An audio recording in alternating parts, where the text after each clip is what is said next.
¿Será cierto que Mateo capítulo 28, versículo 19, es una adulteración? En el libro de Mateo capítulo 28, versículo 19, leemos según la versión bíblica, Nueva Traducción Viviente, lo siguiente: Por tanto, vayan y hagan discípulos en todas las naciones, y bautícenlos en el nombre del Padre, y del Hijo, y del Espíritu Santo.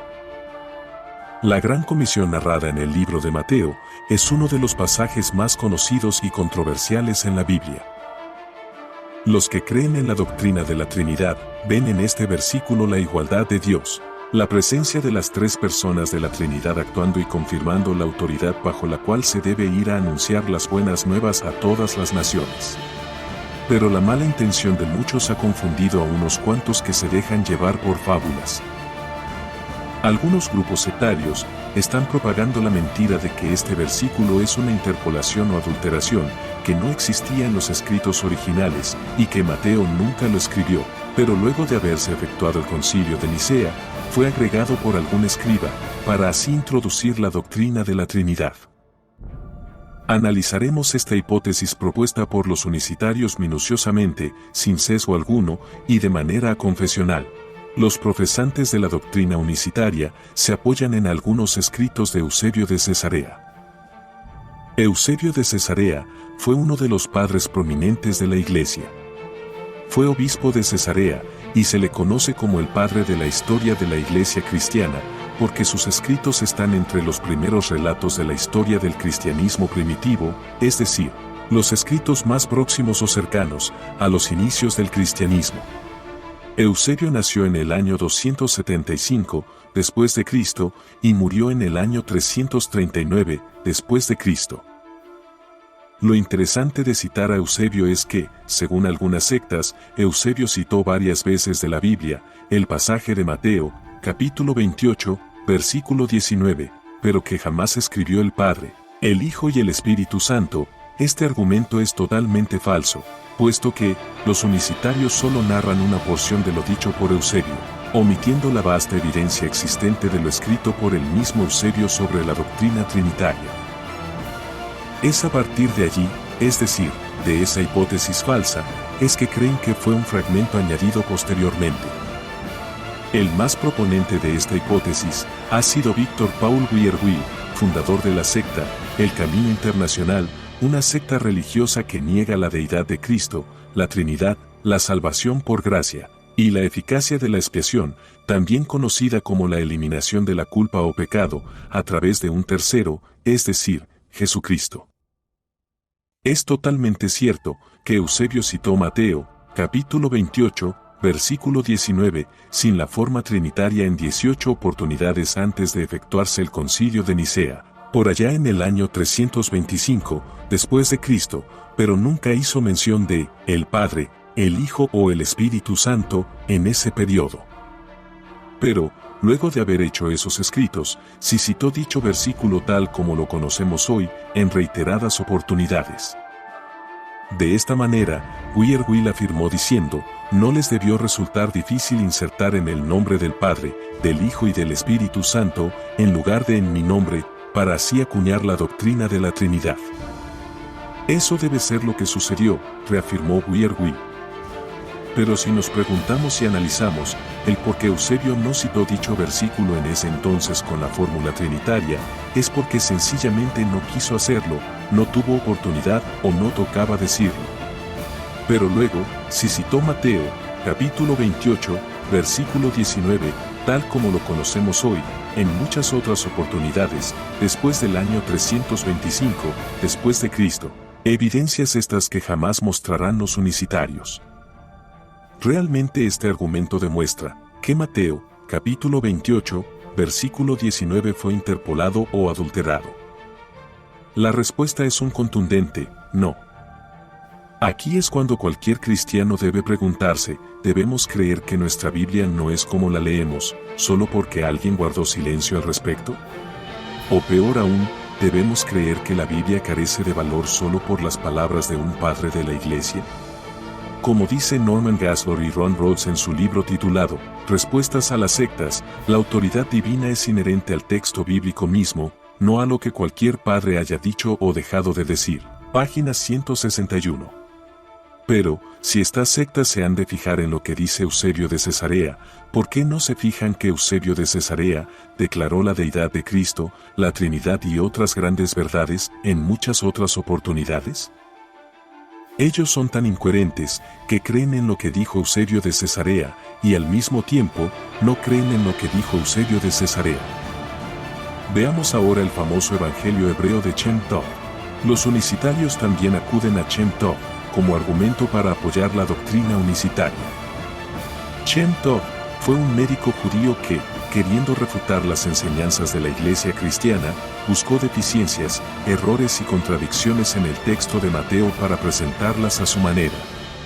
Así, adulteró el Evangelio de Mateo. En la página oficial del Evangelio de Shem Tov se puede leer lo siguiente: es obvio que el texto hebreo de Mateo contenido en Edom Bochan no es el texto hebreo original, sino que Shem Tov copió de un original y cambió el texto para adaptarlo a sus creencias. De antemano, el texto de Shem Tov no es digno de credibilidad. Pero Shem Tov no solo adulteró Mateo capítulo 28, versículo 19, en su copia de Mateo, sino varios pasajes más, donde se nos habla de Jesús el Cristo, lo sustituyó por Yeshua. Ejemplo de esto lo encontramos en Mateo capítulo 1, versículos 1 y 18. Y en el capítulo 11, versículo 2, además, donde se nos habla de hechos de Cristo, lo cual sustituyó por trabajo de Yeshua. No se debe olvidar que Shem Tov era judío, y como tal, negaba a Jesús como Mesías. Pero algunas personas lo usan como prueba textual de que Mateo se escribió originalmente en hebreo, y que nunca tuvo la fórmula trinitaria en el capítulo 28.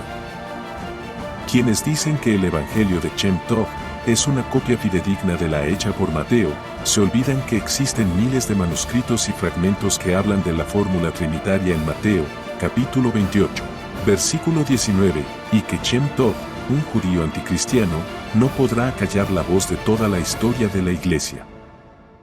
Pero la vasta existencia de documentos y copias de las Escrituras, es decir, manuscritos escritos en griego, arameo y hebreo, tales como Pechita en arameo, los manuscritos hebreos de Jan Dutillet, el Evangelio hebreo de Münster y los miles de manuscritos griegos existentes, avalan dicha cita de Mateo, tal como la conocemos hoy. No hay prueba alguna en ningún otro manuscrito que apoye lo que dijo Wierwille o cualquier unicitario acerca de la veracidad del Evangelio de Mateo según Shem Tov. Como dice Heisler y Rhodes, el versículo no solo figura en nuestros mejores y más tempranos manuscritos, sino que también es apoyado por miles de manuscritos griegos. Veamos lo que dice la historia. Si fuese cierto que Mateo, capítulo 28, versículo 19, es interpolado, este versículo debió dar inicio, según argumentan los mismos unicitarios, a partir del año 325, después de Cristo, luego de haberse celebrado el Concilio de Nicea. Pero, de ser falsa dicha hipótesis, la fórmula trinitaria debió haber existido desde el mismo momento, y quizás antes, que el mismo apóstol Mateo escribiese su Evangelio. ¿Qué pruebas históricas o evidencias hay al respecto? La segunda carta de Pablo a los Corintios, por ejemplo, se cree fue escrita entre los años 54 al 57 después de Cristo. Y en ella el apóstol dice: la gracia del Señor Jesucristo, el amor de Dios y la comunión del Espíritu Santo, sean con todos vosotros. Segunda epístola a los Corintios capítulo 13, versículo 14. Esta es la frase trinitaria más primitiva o antigua que se conoce. Esto fue escrito mucho antes del Evangelio de Mateo, el cual se cree fue escrito alrededor del año 70, después de Cristo. Existe un texto no canónico que se escribió entre los años 100 y 120, después de Cristo. Hay quienes alegan que se escribió alrededor del año 90, después de Cristo, llamado Didache o Didache. Aquí se nos habla acerca del bautismo de esta manera. Didache, capítulo 7, versículos del 1 al 3. El bautismo. 1. En lo que se refiere al bautismo, bauticen de este modo, dichas con anterioridad todas estas cosas, bauticen en el nombre del Padre y del Hijo y el Espíritu Santo, en agua viva. 2. Si no tienes agua viva, bautiza con otra agua. Si no puedes con agua fría, hazlo con caliente. 3. Si no tienes ni una ni otra, derrama agua 3 veces sobre la cabeza, en el nombre del Padre y del Hijo y del Espíritu Santo. Si la fórmula trinitaria nace posteriormente del año 325 después de Cristo, ¿cómo pueden explicar esto los unicitarios? Ignacio de Antioquía, otro de los padres de la Iglesia, quien nació en el año 68 y murió entre el año 107 y 108 después de Cristo, fue discípulo directo de los apóstoles Pablo y Juan.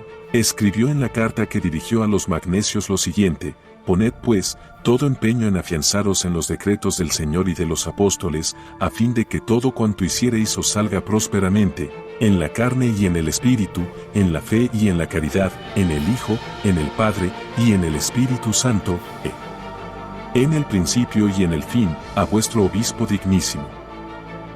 Justino Mártir, también conocido como Justino el filósofo, quien nació entre los años 100 al 114 después de Cristo y falleció entre los años 162 al 168 después de Cristo, se presume que su apología fue escrita cuando tenía 30 años, entonces el texto lo situaríamos en el año 130 después de Cristo. Es decir, se escribió a principio del siglo II, y dijo lo siguiente: luego son llevados por nosotros donde hay agua, y son regenerados de la misma manera en que nosotros mismos fuimos regenerados. Porque, en el nombre de Dios, el Padre y Señor del universo, y de nuestro Salvador Jesucristo, y del Espíritu Santo, si reciben entonces el lavamiento con agua. Apología. Capítulo 1, versículo 61. Como podemos observar, en estos cortos pasajes, la fórmula trinitaria se empleaba desde los albores del cristianismo. Decir que fue a partir de Nicea que se comenzó a emplear la fórmula en el nombre del Padre, el Hijo y el Espíritu Santo es una burda y barata mentira. Ya para concluir citaremos la traducción hecha por el erudito bíblico Antonio Piñero, capítulo 28, versículos del 18 al 20. Jesús se adelantó y les habló de esta manera: he recibido plena autoridad en el cielo y en la tierra. Ahora, pues, vayan, y enseñad a todas las gentes, bautizándolos en el nombre del Padre, del Hijo y del Espíritu Santo, y enseñándoles a observar todo lo que os he mandado. Yo estoy con vosotros todos los días, hasta el fin del mundo. Además, veamos su comentario sobre estos versículos. La palabra autoridad, del griego exousia, es distinta de la que se evoca en el capítulo 7, versículo 29, y en el capítulo 9, versículos del 6 al 8, y de la que recibieron los discípulos en su ensayo de misión, narrada en el capítulo 10, versículo 1. Ahora se trata de la autoridad del Mesías resucitado, próximo a regresar como juez universal. A todas las gentes, ya no solo a los hijos de Israel, que eran los destinatarios de la misión del Jesús terreno. La comunidad de Mateo, compuesta por judíos, reconoce la evangelización de los paganos, insinuada en el capítulo 8, versículo 11, y en el capítulo 15, versículos del 24 al 28. Del Padre, del Hijo y del Espíritu Santo, la prescripción del bautismo enlaza la enseñanza de Jesús con la de Juan Bautista. La evocación del Espíritu Santo, Dios en cuanto inspirador, aparece ya en las cartas de Pablo, anteriores a Mateo, primera carta a los Corintios, capítulo 12, versículos del 4 al 6, segunda carta a los Corintios capítulo 13, versículo 13.